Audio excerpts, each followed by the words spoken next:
ദേവരാഗം രചനാ സംഭാഷണ മൈഥിലി മിത്രഭാഗം 82. വൈശാഖയുടെ കയ്യും പിടിച്ച് റൂമിലേക്ക് കയറി ചെന്നവൻ ആദ്യം ചെയ്തത് അതിൻ്റെ ഡോർ അകത്തു നിന്നും പൂട്ടുക എന്നതായിരുന്നു. നിന്റെ തുണിയൊക്കെ ഇങ്ങെടുക്ക് എന്നും പറഞ്ഞ് പൊടുന്നനെ കബോർഡിൻ്റെ അരികിലേക്ക് നീങ്ങിയവനെ ഒട്ടൊരമ്പരപ്പോടു കൂടിയാണ് വൈശാഖി നോക്കി നിന്നത്.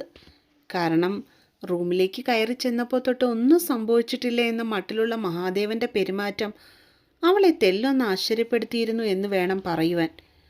ഹോ, ഇതെന്ത് നിപ്പാ വൈശാഖി, ഞാൻ പറഞ്ഞത് നീ കേട്ടില്ലെന്നുണ്ടോ? കട്ടിലിന് മുകളിൽ അടുക്കി വെച്ചിരിക്കുന്ന വൈശാഖിയുടെ തുണികൾ ചൂണ്ടിക്കാട്ടിക്കൊണ്ട് മഹാദേവൻ വീണ്ടും ചോദ്യം ആവർത്തിച്ചപ്പോഴാണ് അവൾ പെട്ടെന്ന് സ്ഥലകാലബോധം വന്നതുപോലെ മഹാദേവനെ ഉറ്റുനോക്കിയത്. ഇത്രയും നേരം പുറത്ത് ഗൗരിയുടെ പ്രകടനം കണ്ട് സങ്കടപ്പെട്ട് നിന്നവൾക്ക് മഹാദേവൻ്റെ ചോദ്യമോ പറച്ചിലോ ഒന്നും മനസ്സിലായിരുന്നില്ല എന്നതാണ് മറ്റൊരു സത്യം. എന്താ സർ? അവള് ഒട്ടൊരു വെപ്രാളത്തോടെ പതുങ്ങനെ ചോദിച്ചു. കാരണം അവൻ വഴക്കു പറയുമോ എന്നൊരു പേടി ഉണ്ടായിരുന്നു വൈശുവിന്. ആ തുണിയൊക്കെ ഇങ്ങോട്ട് എടുത്തു വെക്കാനാണ് ഞാൻ പറഞ്ഞേ. ചുവരിലെ കബോർഡ് അവൾക്കായി തുറന്നു വെച്ചു കൊടുത്തിട്ട് അതിനു മുൻപിൽ നിന്നും അല്പം മാറി നിന്നു. അപ്പോഴാണ് വൈശാഖിക്കും കാര്യങ്ങളൊക്കെ മനസ്സിലായത്. മഹാദേവൻ തൻ്റെ തുണികൾ വെച്ചിരിക്കുന്ന കബോർഡിൻ്റെ പകുതി ഭാഗം അവൾക്ക് വേണ്ടി ഒഴിച്ചിട്ടിരിക്കുകയാണ്. വേഗം വെച്ചോളൂ, ഇത് കഴിഞ്ഞിട്ട് വേണം എനിക്ക് നിന്നെ പഠിപ്പിക്കാനിരിക്കാൻ. വളരെ അലസമായി അത്രയും പറഞ്ഞിട്ട് ദേവൻ തൻ്റെ സ്റ്റഡി ടേബിളിൽ ചെന്നിരിക്കുന്നത് വൈശാഖി ശ്രദ്ധിച്ചു. ഇനി ട്യൂഷനില്ലെന്നല്ലേ സാർ ഇത്തിരി മുന്നേ പറഞ്ഞതെന്ന് അവനോട് ചോദിക്കണമെന്നുണ്ടായിരുന്നെങ്കിലും അവളത് മനഃപൂർവ്വം ചോദിക്കാൻ വേണ്ടി പോയില്ല. വെറുതെ എന്തിനാ വഴക്ക് കേൾക്കുന്നേ എന്ന് മനസ്സിൽ വിചാരിച്ചു കാണും. മഹാദേവൻ നിർദ്ദേശിച്ചതുപോലെ തന്നെ കട്ടിലിന് മുകളിൽ മടക്കി വെച്ചിരിക്കുന്ന തുണി ഓരോന്നായി എടുത്ത് മഹാദേവൻ്റെ കബോർഡിൽ കൊണ്ടുപോയി അടുക്കി വെച്ചവൻ.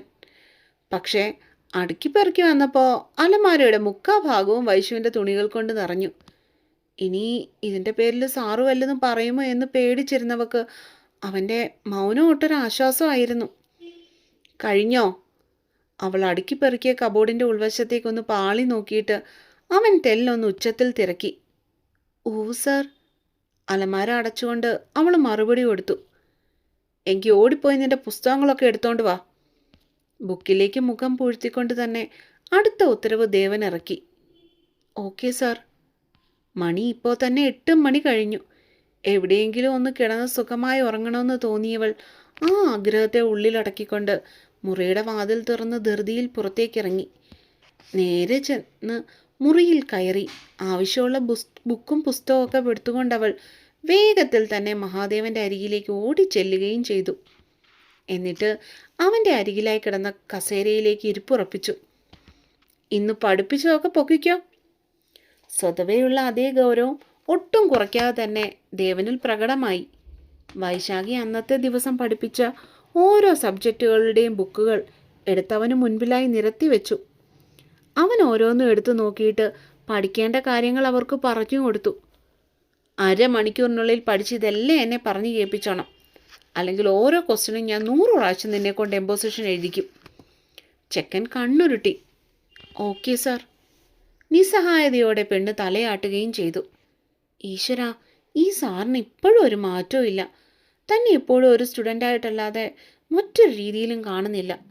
എല്ലാവരുടെയും മുമ്പിൽ വെച്ച് ചേർത്ത് പിടിക്കുകയും ഭാര്യയാണെന്ന് പറയുകയൊക്കെ ചെയ്യുന്നുണ്ട്. പക്ഷേ ഒറ്റയ്ക്കാവുമ്പോൾ ഒരു അധ്യാപകൻ എന്നതിനപ്പുറം മറ്റൊരു തന്നെ കണ്ണിൽ തന്നെ കാണുന്നുമില്ല. ബുക്കിലേക്ക് മുഖം പൂഴ്ത്തിയിരിക്കുമ്പോൾ അവളുടെ മനസ്സിൽ കൂടി പോയ ചിന്തകൾ അത് മാത്രമായിരുന്നു. സാറിനെന്നെ അങ്ങനെ ഒരിക്കലും കാണാൻ പറ്റിയില്ലെങ്കിൽ കാണണ്ട. എനിക്ക് ഈ താലിയുടെ അവകാശം മാത്രം മതി. മനസ്സിനെ തലേ ദിവസം തൊട്ടേ പറഞ്ഞു പഠിപ്പിച്ച കാര്യങ്ങൾ വീണ്ടും ഉരുവിട്ടുകൊണ്ട് മറ്റൊന്നിലും ശ്രദ്ധിക്കാതെ അവൾ പഠിക്കുവാനായി തുടങ്ങി. ഏകദേശം 10 മിനിറ്റ് കഴിഞ്ഞതും മഹാദേവൻ മുറിയുടെ വാതിൽ ചാരിയിട്ട് പുറത്തേക്ക് പോകുന്നത് കണ്ടുവെങ്കിലും വൈശാഖി അതിൽ വലിയ ശ്രദ്ധ കൊടുത്തില്ല. അവളുടെ മനസ്സപ്പോൾ 100 വട്ടമുള്ള ഇമ്പോസിഷനിൽ കുരുങ്ങിക്കിടക്കുകയായിരുന്നു. അതേസമയം മുറിയുടെ വാതിൽ പുറത്തുനിന്ന് അടച്ച് ഹാളിലേക്ക് ചെന്ന മഹാദേവൻ കാണുന്നത് ഇറങ്ങുവാനായി ഒരുങ്ങി നിൽക്കുന്ന അപ്പച്ചിയെയും കൃഷ്ണൻ മാമനെയായിരുന്നു. അവരുടെ കൂട്ടത്തിൽ മുഖം കുനിച്ചു പിടിച്ചുകൊണ്ട് ഗൗരിയും നിൽപ്പുണ്ടായിരുന്നു. അവരെ യാത്ര അയക്കുവാൻ വേണ്ടി അവിടെ നിന്നിരുന്ന മുത്തശ്ശിയുടെയും അമ്മയുടെയും മുഖത്ത് ആ പഴയ തെളിച്ച ഇല്ലായിരുന്നു എന്നത് മഹാദേവൻ പ്രത്യേകം ശ്രദ്ധിച്ചു. മോനെ ദേവ, ഞങ്ങൾ ഇറങ്ങാൻ തുടങ്ങുമായിരുന്നു. കൃഷ്ണൻ അവനെ കണ്ടതും ഒട്ടൊരു വല്ലായ്മയോടുകൂടി പറഞ്ഞു. മഹാദേവൻ തൻ്റെ മറുപടി ഒരു മൂളലിൽ ഒതുക്കി. ദേവ, ഗൗരി ചെയ്ത് വളരെ മോശമായിട്ടുള്ള കാര്യമാണ്. അത് മനസ്സിൽ വെച്ചുകൊണ്ടിരിക്കല്ലേ മോനെ. അവൾക്ക് വേണ്ടി ഞാൻ ക്ഷമ ചോദിക്കാം. വസുന്ധര കൈകൾ കൂപ്പുവാൻ വേണ്ടി തുടങ്ങിയതും തടയാൻ എന്നവണ്ണം മഹാദേവൻ ചെന്നതിൽ കയറി പിടിച്ചു. വേണ്ട, അപ്പച്ചി തെറ്റൊന്നും ചെയ്തിട്ടില്ലല്ലോ. അത് പറഞ്ഞിട്ട് അവൻ നോക്കിയത് തന്നെ ഉറ്റു നോക്കി നിൽക്കുന്ന ഗൗരിയുടെ മുഖത്തേക്കായിരുന്നു. ആ മുഖത്തെ ഭാവം മഹാദേവൻ ഒട്ടും മനസ്സിലായതുമില്ല. അടിച്ചു വളർത്തേണ്ട സമയത്ത് നിന്നെ ഇവിടെ ആരും അങ്ങനെ വളർത്തിയില്ല. അതിൻ്റെ അഹങ്കാരം നിനക്ക് നല്ലോണം കിട്ടിയിട്ടുണ്ട്. അങ്ങനെ അല്ലായിരുന്നെങ്കിൽ നിന്റെ അച്ഛനും അമ്മയ്ക്കും ഇന്നിവിടെ തലകുനിച്ച് നിൽക്കേണ്ട അവസ്ഥ വരില്ലായിരുന്നു ഗൗരി. പക്ഷേ നീ ഒരു കാര്യം ചെവി വെച്ച് കേട്ടോ. മംഗലത്ത് മഹാദേവനെ ഈ ഭൂമിയിൽ ഒരു പെണ്ണുണ്ടെങ്കിൽ അത് വൈശാഖി മാത്രമായിരിക്കും. മനസ്സിൽ പകയും വെച്ചോണ്ട് അവളെ വല്ല ചെയ്യാനുള്ള ഭാവവും നിനക്കുണ്ടെങ്കിൽ സ്വന്തവും ബന്ധമൊക്കെ മഹാദേവൻ അങ്ങ് മറന്നിരിക്കും. ഓർത്തോ നീ. ഗൗരിയുടെ മുൻപിൽ ചെന്ന് നിന്നുകൊണ്ട് ഒരു താക്കീത് പോലെ പറയുമ്പോൾ അവനിലുണ്ടായ ഭാവം എന്തായിരുന്നുവെന്ന് അവിടെ നിന്നവർക്ക് ആർക്കും മനസ്സിലായില്ല. പക്ഷേ അവളുടെ കണ്ണുകളിൽ മാത്രം പൊടുന്നതിനെ ഒരു പേടി നിറഞ്ഞു. പോട്ടെ ദേവ, ഇനിയും ഒരു മുഷിച്ചിൽ കാണാൻ വയ്യാത്തത് കൊണ്ടാവാം കൃഷ്ണൻ തൻ്റെ മകളെയും കൊണ്ട് അപ്പോൾ തന്നെ മംഗലത്ത് വീടിൻ്റെ പടികൾ ഇറങ്ങിയത്. പിന്നാലെ വസുന്ധരയും. അവരുടെ വണ്ടി വീടിൻ്റെ ഗേറ്റും കടന്ന് റോഡിലെ ഇരുട്ടിലേക്ക് ഇറങ്ങിയതിന് ശേഷമാണ് ദേവൻ തിരിച്ച് സ്വന്തം മുറിയിലേക്ക് പോകുവാനായി തുനിഞ്ഞത്. മോനെ, വൈശുവിനെ കൂട്ടി അത്താഴം കഴിക്കാൻ വായോ? പിന്നിൽ നിന്ന് ലക്ഷ്മി വിളിച്ചു പറയുന്നത് അവൻ്റെ ചെവിയിലും പതിഞ്ഞിരുന്നു. ആം. മറുപടിയായി ഒന്ന് മൂളിയിട്ട് വാതിൽ തുറന്ന് സ്വന്തം മുറിയിലേക്ക് കയറിയവൻ കാണുന്നത് ബെഡിൻ്റെ ഓരം ചേർന്ന് കിടന്നുറങ്ങുന്ന വൈശുവിനെ ആയിരുന്നു. കുഞ്ഞു കുട്ടികളുടെ പോലെയുള്ള നിഷ്കളങ്കതയോടെയുള്ള ആ പെണ്ണിൻ്റെ മുഖം മഹാദേവൻ്റെ ഹൃദയത്തിനുള്ളിലേക്ക് തറഞ്ഞു കയറി. വൈശാഖി. തലയൊന്ന് കുടഞ്ഞുകൊണ്ട് അവൻ ആ പെണ്ണിനെ തട്ടി വിളിച്ചു. പക്ഷെ വൈശു വിളി കേട്ടില്ലെന്ന് മാത്രമല്ല, ഒന്നനങ്ങുകൂടി ചെയ്തില്ല എന്നാണ് സത്യം. വൈശാഖി. ഇത്തവണ ചെക്കൻ്റെ ഒച്ച ഇത്തിരി ഉച്ചത്തിൽ പൊങ്ങിയിരുന്നു. സർ, കഴിഞ്ഞു സർ. പൊടുന്നനെ ഒരു ഞെട്ടലോടെ കട്ടലിൽ ചാടി എഴുന്നേറ്റിരുന്നവൾ ഒരു ബുക്കിനായി ചുറ്റും പരതി.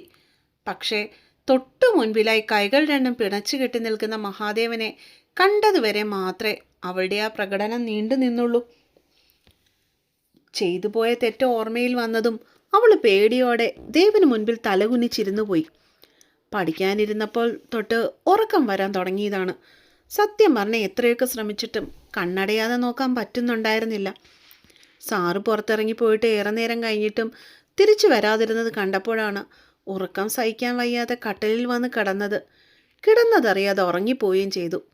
എന്ത് ധൈര്യത്തിലാണോ അപ്പോഴാ സാഹസം താൻ കാണിച്ചത്. ഈശ്വര, ഇന്നെൻ്റെ അന്ത്യമായിരിക്കും. അവൾ കീഴ്ച്ചുണ്ട് കടിച്ചു പിടിച്ചുകൊണ്ട് കണ്ണുകൾ ഇറുക്കി അടച്ചു കളഞ്ഞു. സോറി സർ, ഞാൻ അറിയാതെ ഉറങ്ങിപ്പോയതാ. ഒട്ടും പറ്റാഞ്ഞിട്ടാ.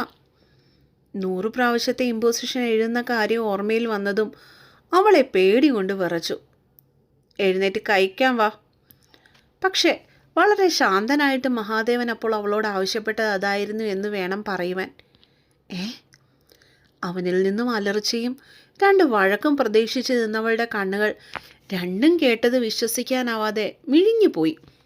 ഇരുന്നിടത്ത് നിന്ന് അനങ്ങാതെ അവൾ 2 നിമിഷം കൂടി ദേവൻ്റെ മുഖത്തേക്ക് ഉറ്റുനോക്കിക്കൊണ്ട് അവിടെ തന്നെ ഇരുന്നു പോയി. അമ്മ വിളിക്കുന്നു വൈശാഖി, വേഗം വാ. ശാന്തമായുള്ള മഹാദേവൻ്റെ ശബ്ദം വീണ്ടും അവൾ കേട്ടു. പക്ഷേ വൈശാഖി അനുസരിച്ചില്ല.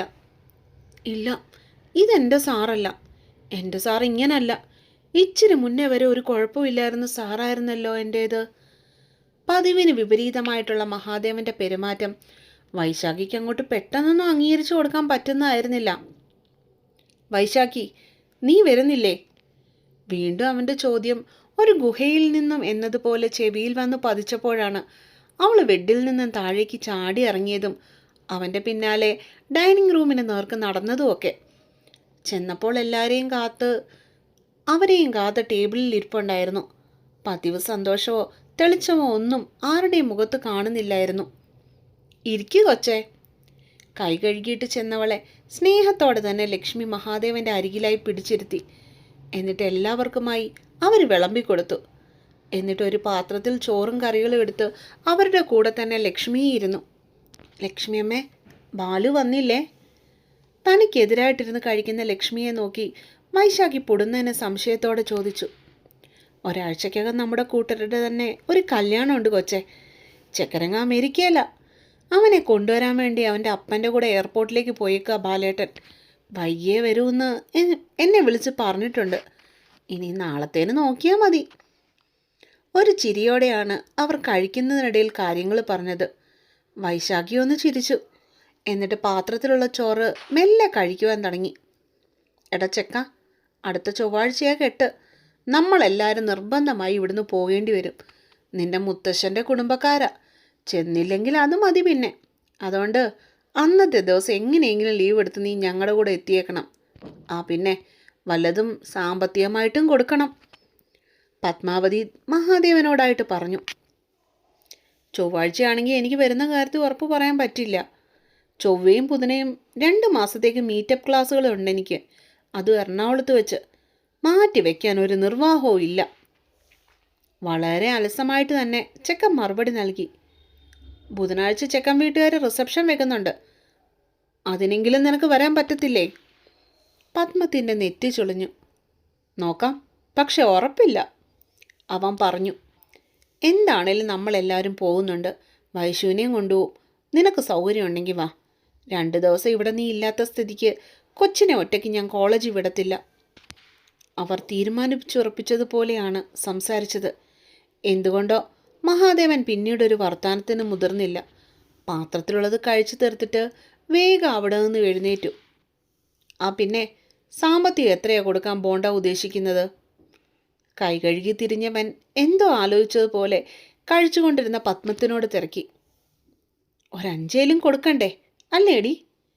ചോദ്യം മഹാദേവനോടായിരുന്നെങ്കിലും അവരുടെ നോട്ടം അടുത്തിരിക്കുന്ന ലക്ഷ്മിയുടെ മുഖത്തേക്കായിരുന്നു.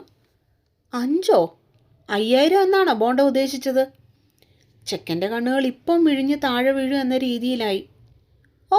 അതന്നെ. ഒട്ടൊരു പതർച്ചയോടെ അവർ പാത്രത്തിലേക്ക് വീണ്ടും മുഖം കുനിച്ചു. അതൊന്നും ഇവിടെ പറ്റത്തില്ല. വേണമെങ്കിൽ ഒരു 500 കൊടുക്കാം. അതിൽ കൂടുതലൊന്നും കൊടുക്കാൻ ഇവിടെ ഇല്ല. കടുപ്പിച്ചത്രയും പറഞ്ഞിട്ട് സ്വന്തം മുറിയുടെ നേർക്ക് നടന്നു പോകുന്ന മഹാദേവനെ കണ്ട് പത്മം ഒന്ന് ആയത്തിൽ നെടുവേർപ്പെട്ടു പോയി. നിന്റെ മോനൊന്ന് കെട്ടിയാലെങ്കിലും ഗുണം പിടിക്കുമെന്ന് ഞാൻ കരുതിപ്പോയി. അത് വെറുതെയാ. അവൻ പോണ വഴിയെ നോക്കി പത്മാവതി മുഖം കൂട്ടി. അങ്ങനെ നന്നാവാനായിരുന്നെങ്കിൽ അമ്മയുടെ കെട്ടിയോൻ എന്നേ നന്നായേനെ. മരിക്കുന്നിടം വരെ എൻ്റെ അമ്മായിയപ്പനെ ഏകദേശം ഇതുപോലൊക്കെ തന്നെ അല്ലായിരുന്നോ? ആ സ്വഭാവമാണ് അമ്മയുടെ മൂത്ത മുച്ചുവാനും കിട്ടിയേക്കുന്നത്. അതുകൊണ്ട് അവൻ ഗുണം പിടിക്കുമോ ഇല്ലയോ എന്നൊക്കെ അമ്മയ്ക്ക് മാത്രമേ പറയാൻ കഴിയൂ. അത്രയും പറഞ്ഞിട്ട് ലക്ഷ്മി കഴിച്ചുകൊണ്ടിരുന്ന പാത്രം എടുത്തുകൊണ്ട് അടുക്കളയിലേക്ക് നടന്നതും പത്മാവതി ഒറ്റ ചിരിയായിരുന്നു. വൈശാഖിക്ക് കാര്യമൊന്നും അത്രയ്ക്ക് മനസ്സിലായില്ലെങ്കിലും അവളും അവരുടെ കൂടെ ആ ചിരിയിൽ പങ്കുചേർന്നു. ആനയെ ചട്ടം പഠിപ്പിക്കുന്നത് പോലെ അവൻ്റെ മുത്തശ്ശനെ മുട്ടുകുത്തിച്ചവളാ ഈ മംഗലത്ത് പത്മാവതി. അതൊക്കെ നിന്നെ പഠിപ്പിക്കാനുള്ള സമയമായി എൻ്റെ കൊച്ചേ. എന്തൊക്കെയോ മനസ്സിൽ ചിന്തിച്ചുകൊണ്ട് വൈശുവിനെ നോക്കി കണ്ണിറുക്കി കാട്ടിയവർ. പെണ്ണ് നാണത്തോടെ അപ്പോഴേക്കും മുഖം കുനിച്ചു കളഞ്ഞു. കഴിപ്പുമൊക്കെ കഴിഞ്ഞ് ലക്ഷ്മിയുടെ കൂടെ അടുക്കളയിൽ നിന്ന് ചെറിയ സഹായമൊക്കെ ചെയ്തു കൊടുത്തിട്ട് റൂമിലേക്ക് നടക്കുമ്പോൾ വൈശാഖിയിൽ ചെറിയൊരു പേടിയുണ്ടായിരുന്നു. ഡോർ തുറന്ന് മുറിയിലേക്ക് കയറിയപ്പോൾ അവൾ കണ്ടു കട്ടിലിരുന്നു കൊണ്ട് എന്തോ വായിക്കുന്ന മഹാദേവനെ. പഠിക്കാൻ വേണ്ടി തന്ന ഭാഗങ്ങൾ ഇതുവരെയും പഠിച്ചു കഴിഞ്ഞിട്ടില്ലാത്തത് കൊണ്ട് തന്നെ അവൾ നേരെ പോയത് സ്റ്റഡി ടേബിളിൻ്റെ അരിയിലേക്കായിരുന്നു. അവൻ തരുന്ന ഇമ്പോസിഷൻ പേടിയുള്ളത് കാരണം പെണ്ണ് ബുക്ക് തുറന്നു വെച്ചുകൊണ്ട് വേഗത്തിൽ തന്നെ പഠിക്കാൻ തുടങ്ങി. മഹാദേവനത് കണ്ടെങ്കിലും കാണാത്ത മട്ടിലിരുന്നു എന്ന് പറയുന്ന അവൻ ശരി. സമയം കുറേയേറെ കടന്നുപോയി. കയ്യിലിരുന്ന ബുക്ക് വായിച്ച് അവസാനിപ്പിച്ചു കഴിഞ്ഞവൻ കിടക്കുവാൻ വേണ്ടി തിരിഞ്ഞപ്പോഴാണ് കസേരയിലിരുന്ന് ഉറങ്ങുന്ന വൈശാഖിയെ കണ്ടത്. അവളുടെ തലയോ ടേബിളിന് മുകളിലിരിക്കുന്ന പുസ്തകത്തിന് മുകളിലും. ഈ പെണ്ണ്! അവൾക്കരികിലേക്ക് ചെന്നവൻ ഒരു നിമിഷം അവളുടെ കിടപ്പ് നോക്കിയിരുന്നു. ശേഷം പെണ്ണിനെ തട്ടി ഉണർത്താൻ നോക്കാതെ തന്നെ അവളെ ഇരു കൈകളിലുമായി എങ്ങനെയൊക്കെയോ കോരിയെടുത്തുയർത്തി. കൈക്കുള്ളിലൊരു പാവക്കുട്ടിയെപ്പോലെ കിടന്നുറങ്ങുന്നവളെ വളരെ ശ്രദ്ധയോടെ ബെഡിൽ കിടത്തുവാനായി തുടങ്ങിയപ്പോഴാണ് പെണ്ണവൻ്റെ ടീഷർട്ടിൻ്റെ കോളറിൽ മുറുക്കെ പിടിച്ചതും കണ്ണുകൾ തുറന്നു ഒരു നിശ്വാസ അകലത്തിൽ നിൽക്കുന്നവൻ്റെ മുഖത്തേക്ക് നോക്കിയതും ഒക്കെ. ആ നോട്ടം അവൻ്റെ നെഞ്ചിൽ കുത്തിക്കയറി. മഹാദേവൻ്റെ നെറ്റിയിൽ വിയർപ്പുതുള്ളികൾ പൊടിഞ്ഞു തുടങ്ങി. അപ്പോൾ ഇന്നത്തെ പാട്ട് ഇവിടെ കഴിഞ്ഞു. അടുത്ത പാട്ടുമായിട്ട് നാളെ വരാം കേട്ടോ. അപ്പോൾ വരെ എല്ലാവർക്കും ബൈ ബൈ. പിന്നെ കഥയുടെ അഭിപ്രായങ്ങൾ ഉറപ്പായിട്ട് നിങ്ങൾ കമൻറ്റ് ബോക്സിൽ ഇട്ടിട്ടേ പോകാവുള്ളൂ കേട്ടോ.